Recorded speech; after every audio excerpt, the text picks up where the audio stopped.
And so, I was familiar with the Good Samaritan story, but if you think about it for a second, you have this guy who's walking down the street, and he gets beaten up and he gets robbed and he gets left on the side of the road.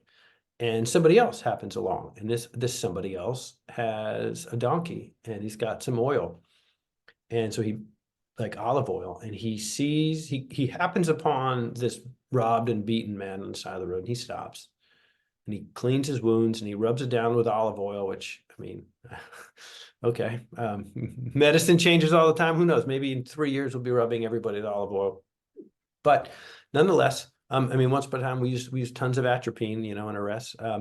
But he finds this guy, he cleans his wounds, rubs him with the oil, and then he tosses him over his donkey, which is like maybe 2 steps above some of the ambulances that I drove through the years. You definitely don't have to worry about the donkey, losing a wheel as you're driving down the highway. And he tosses him on his donkey, and then he takes him to a hotel where he's going to recuperate. Like, if there's a better example of a paramedic than drive up on someone who's injured, treat the injury, transport them to a place where they can heal. Like, I don't know what it is. I mean, that is literally the basic job. And so I thought, man, like, that's how far back this goes. That for literally since the time of Jesus, people have been talking about, like, how do we do this?